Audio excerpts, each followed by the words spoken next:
Slavery is an obscenity. It is not just stealing someone's labor, it is the theft of an entire life. Kevin Bales. January 31st, 1865 saw the United States Congress pass the 13th Amendment, which called for the end of slavery. It was ratified on December 6th, and America entered its Reconstruction era. Formerly enslaved people were being integrated into society, and the Freedmen's Bureau was established to help with education, healthcare, and economic opportunities. Unfortunately, it was too little too late for many of the slaves in residence at 1140 Royal Street, New Orleans. They were owned by a cruel mistress who would go on to be immortalized in ghost tours and media such as American Horror Story, while they have been long forgotten. Marie Delphine McCarty, more commonly known as Delphine, was born on March 19, 1787. She was one of 5 children born to well-respected parents. They lived in New Orleans during the Spanish rule of Louisiana and were prominent members of the European Creole community. Delphine also had other prominent relatives beyond her parents. Esteban Rodriguez Miro, her uncle by marriage, was the governor of the Spanish-American provinces of Louisiana and Florida from 1785 to 1791. Delphine's cousin, Augustin de McCarty, was the mayor of New Orleans from 1815 to 1820. Like many other well-to-do families at the time, the McCartys were slave owners, and they were cruel ones at that. One of Delphine's uncles was killed by his slaves in 1771. Delphine was just 4 years old during the Haitian Revolution in 1791, when slaves successfully revolted in the French colony as Saint-Domingue, now Haiti. Her family feared insurrection from their own slaves, and thus became crueler to keep their servants subjugated. The McCartys didn't seem to hold their children in very high regard either. Delphine was married off on June 11, 1800, at barely 13 years old. Her new husband was Don Ramon de Lopez y Angulo, a high-ranking Spanish royal officer. He was also a 35-year-old widower. 4 years into their marriage, Don Ramon was called to appear at the royal court in Madrid. He decided to take his pregnant wife with him. Unfortunately, while they were in Havana, Don Ramon died suddenly. His cause of death is unconfirmed, but some accounts say his ship hit a sandbar, while others claim more mysterious circumstances. Widowed at just 17 years old, Delphine remained in Havana long enough to put Don Ramon to rest and have her newborn daughter baptized. Delphine named the girl Marie Borja Delphine Lopez y Angula de la Candelaria, both after herself and in part to honor Don Ramon's deceased first wife. When Delphine returned to New Orleans with her daughter, she was shocked to find the city was no longer under Spanish rule. A few years later, in 1808, Delphine remarried. Her second husband was Jean Blanc, a prominent banker, merchant, lawyer, and legislator. It was speculated that Jean married Delphine for her money, as she owned a plantation and had over $30,000 to her name. Regardless of his reasons, Jean married the much younger woman and moved her and her daughter into a house at 409 Royal Street. The address would become known as Villa Blanc. Together, Delphine and Jean would have 4 children named Marie-Louise Pauline, Louise Marie Laurie, Marie-Louise Jeanne, and Jean-Pierre Pauline. Like Delphine's first marriage, the second also ended in the death of her husband. Jean died at age 50 in 1816 from unknown causes. He left his estate to Delphine, but all she got was massive debts that threatened to deplete her wealth. But, in a way, luck was on her side, and she received a large inheritance from her father that kept her above water.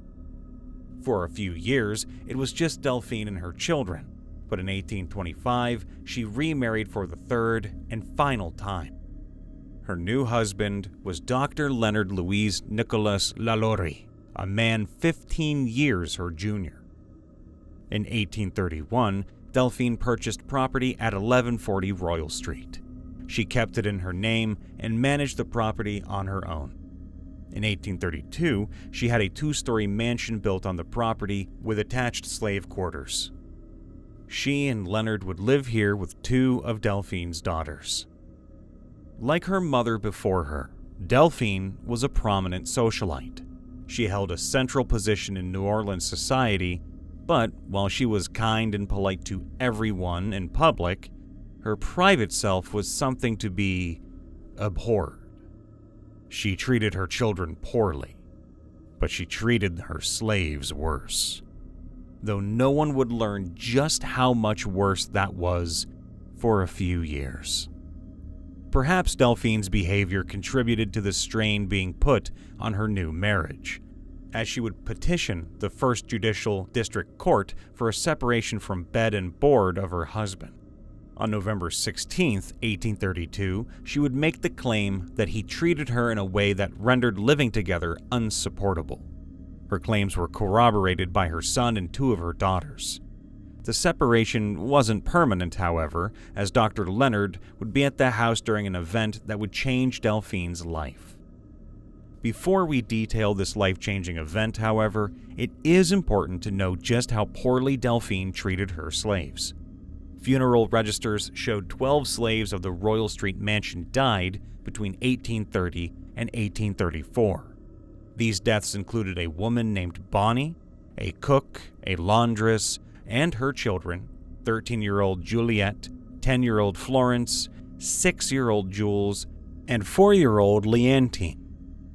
Court records show Delphine had 2 brief moments of kindness when she freed captive slave Jean-Louis in 1819 and captive slave Divine in 1832. Cruelty was much more the woman's forte, however. Rumors were widespread and everyone talked about how the LaLauries mistreated their slaves. It was so bad that a lawyer paid a visit to the mansion to remind Delphine of the laws regarding the upkeep of enslaved people. This lawyer apparently found no evidence of mistreatment, but this didn't stop neighbors from keeping a close eye on the mansion and its inhabitants. Sometime after the lawyer's visit, a neighbor reported seeing a young girl fall to her death from the roof of the mansion. It was a 12-year-old girl named Leah. She had been brushing Delphine's hair and accidentally tugged on a snag. This angered Delphine to the point where she grabbed the whip and chased the girl around the house, causing her to jump to her death to avoid punishment. The report of this incident caused a new investigation into the LaLauries' treatment of their slaves. They were found guilty of illegal cruelty and forced to forfeit 9 of their slaves. Unfortunately, a relative of the LaLauries bought the slaves back and returned them to the mansion. It was also reported that Delphine kept her cook starved and chained to the stove and would beat her daughters if they tried to feed themselves or others. This is what led to the event that changed Delphine's life. On April 10th, 1834, a fire broke out in the kitchen of the LaLaurie mansion. It was started by the 70-year-old cook who was chained to the stove by the ankle. She was so terrified of receiving any punishment from Delphine that she set the fire in an attempt to take her own life. The cook would say that any slave who went to the uppermost room of the mansion never came back. The New Orleans Bee reported that bystanders who responded to the fire tried to enter the slave quarters to make sure everyone had been evacuated. The LaLauries refused to hand over the keys. Not wasting time, the bystanders broke down the doors. Inside, they found 7 people more or less horribly mutilated, suspended by the neck, with their limbs apparently stretched and torn from one extremity to the other. They claimed to have been imprisoned for months. One of the people who entered the LaLaurie mansion was Judge Jean-Francois Canon. He said he found a woman in an iron collar and an old woman who had a deep head wound and was too weak to walk, among others. Judge Cannon questioned Dr. Leonard about the slaves, and the man replied in an insolent tone, "Some people had better stay at home rather than come to others' houses to dictate laws and meddle with other people's business." Slaves found inside the mansion were said to be emaciated, showed signs of being flayed with a whip, were bound in restrictive positions, and wore spiked collars that prevented them from moving their heads. When this horrific news reached the public, a mob of outraged citizens formed. They descended on the Royal Street mansion to damage and demolish everything they could get their hands on. During the riot, Delphine's singular loyal servant and enslaved coachman brought the family carriage around to the front of the house. Delphine boarded with complete confidence, which enraged the gathered mob. They attacked the carriage, but failed to stop Delphine's escape. The coachman took his mistress to the docks, where Delphine boarded a ship and fled the city. When the coachman returned to the mansion, the mob was still there. They swarmed the carriage, destroying it before turning their anger on the horses and killing them. Eventually, the sheriff and his officers dispersed the crowd, but significant damage had been done to the mansion. The slaves, rescued from the mansion, were taken to the local jail, where they were put on display for public viewing. By April 12th, 4,000 people came to gawk at the LaLaurie's victims, claiming they needed to convince themselves of their suffering. Following the fire, 2 of the rescued slaves died from their injuries.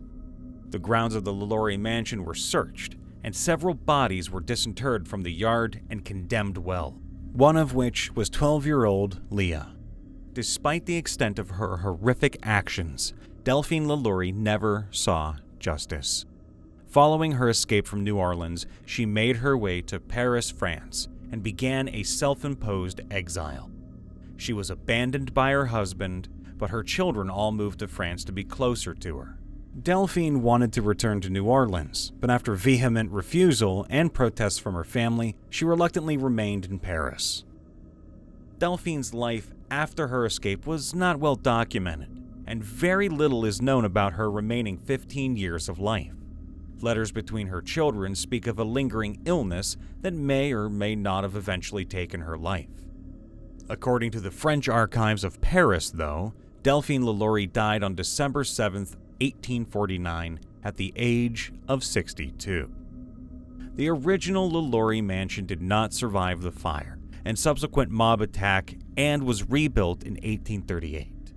Over the years, it has served as a public high school, a music conservatory, an apartment building, a bar, luxury apartments, and a private home. It was even owned by Nicolas Cage, until the bank foreclosed on it in 2009. The many times renovated LaLaurie Mansion is currently owned by a Texas businessman and is not open to the public.